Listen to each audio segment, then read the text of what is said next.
What's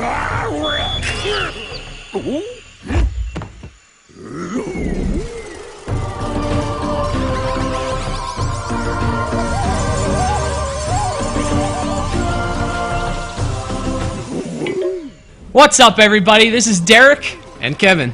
And Kevin, I got a confession to make. I know for the last week I've had bananas and barrels on the brain. I've been throwing barrels at Kevin literally here at the base. Yeah, it's been a little bit rough, but it's been worth it. That's right, because this is why I've had bananas and barrels on the brain. It's Donkey Kong Country Returns for the Nintendo Wii, and Kevin and I are here because we're so excited. We wanted to give you a dull review of this awesome new game. Yeah, that's right. I mean, I haven't been this excited about a game in quite some time. Maybe since the original Donkey Kong Country. At least, what, 40 years? Yeah, it's been like 40 years, I think. It's been about 40 years.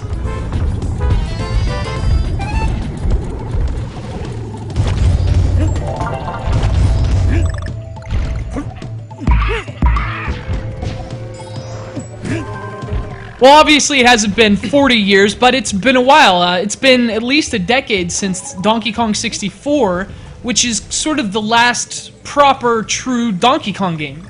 Yeah, I'd say so. I mean, there's been a lot of kind of weird experiments on GameCube that use bongos and stuff, but this is a real, like, proper Donkey Kong Country game, which I'm super excited about. And be ready for the next 5 or 6 minutes. You're going to hear a lot of awesome, rad. Wow! This game's amazing.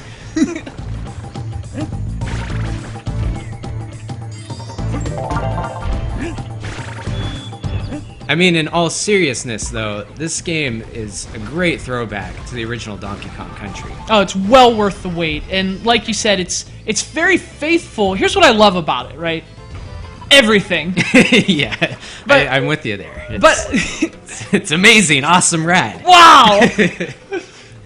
But obviously, one thing that's really great about it is it's faithful to the original, but it's also a little ambitious in its design. Yeah, definitely. I mean, when I'm playing this, I feel like it's wrapping up like my NES and SNES and Genesis experiences all into one like shiny, beautiful package. And it's pretty amazing. That's right. So you've got the mine carts. Oh yeah. You've got the classic music, but remixed. So it's faithful, but it's also got its own little twists, and the level design is just awesome. And to me, that's the thing. It's so rad. Yeah, it's amazing. Wow! So obviously we're gushing, but the level design is just awesome. It combines, to me, I felt like it combines Donkey Kong Country with Donkey Kong Jungle Beat. So not only in terms of the level design, but also the gameplay has a lot of that sort of you shake the remote and beat up enemies and use the real exaggerated action with the punches that you had in Jungle Beat. You also have that in Donkey Kong Country Returns, and obviously that wasn't a part of the original Donkey Kong Country trilogy. Yeah, and there's a lot of that rhythmic feel in the platforming too. Just the way that you're bouncing off your enemies, you can like do all sorts of crazy timed jumps, and just the way the levels evolve and how everything's just unfolding before you has this really amazing rhythm, and everything just flows together into this really entertaining levels. It's amazing. It's awesome. Yeah, the level design to me is the highlight of this. It's what makes it so much fun, and it actually gets better as the game goes on.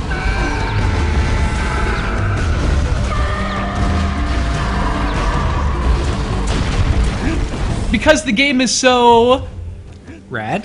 Awesome. Yeah. One might say pretty good. Wow. Oh, wow, amazing. But one thing, as you're progressing through those levels, though, you're going to be tearing your hair out at the same time. Yeah, and it's so hard, in fact, that Nintendo brought back the feature, this new feature they're running with called Super Guide. Now, if you haven't played New Super Mario Bros. Wii, what it is it's sort of like autopilot. And if you die a certain amount of times, I think it's 8 times on a certain level, this little pig shows up. And he'll tell you, hey, if you push plus, I'll do the level for you. And so Super Kong shows up. He's like a silverback, what is he? He's not old and feeble like Cranky Kong, but he's some like crazy Kong from the future or something. But he just dominates the level, and you can watch the whole thing. Yeah, and then you learn from that. And here's the thing, I don't know how you feel about Super Guide, Kevin. I know a lot of gamers are sort of anti-Super Guide. I'm a big fan. And it's not that we use it all that much, because we're obviously scholarly gamers. Yeah, that's right. But what it does do is it allows developers like Retro Studios to really push the difficulty of games. This game is way harder than you think it's going to be, and I think that's because Nintendo has Super Guide. It lets you get through the level if you can't, but it also allows the levels to be really hard for those of us who want that challenge.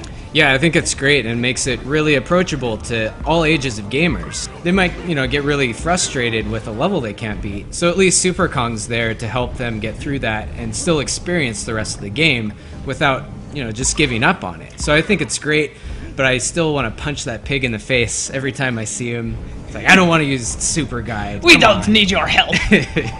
Yeah, obviously we don't need any help, except maybe for this level. This level is in the first world. Yeah, it's pretty insane. And granted, it's not like a standard level. You have to unlock this level. But still, this is an unlockable level in the first world. Ray and I and Kevin all played this for like 3 hours before something clicked in my head. I just blacked out and got through it. Yeah, Derek was in a zen-like state. I don't even understand how it even happened, but he just... Oh, it was amazing. Wow! It was all the bananas. It was from Donkey Kong League. Yeah, banana power definitely helped you out on that one.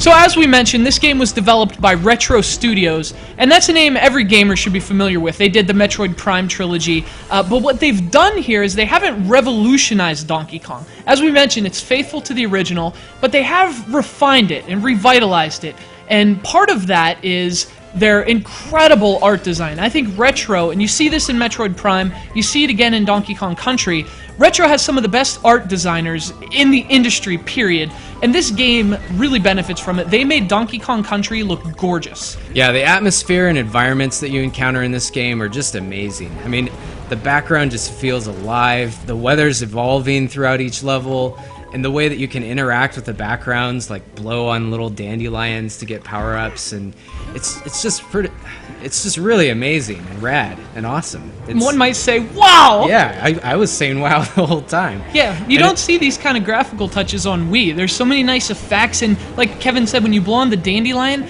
little seeds actually float out into the environment. I mean, there's so much polish, and not only technical polish, but the art design, it's vintage retro, and it's amazing to me. I really think they deserve to be commended because it's such a different style from Metroid, and yet they still knocked it out of the park.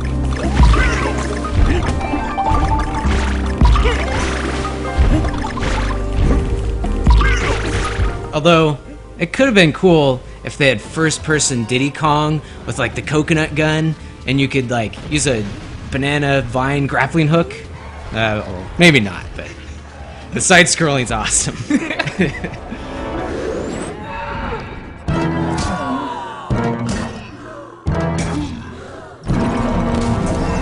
So if you couldn't tell by our whole week of Donkey Kong coverage, my banana-induced coma over the weekend, Kevin's coma because of getting hit in the head with barrels. Yeah. We've been very excited for this game, and we're very happy to report that Donkey Kong Country Returns is everything we hoped it would be and more.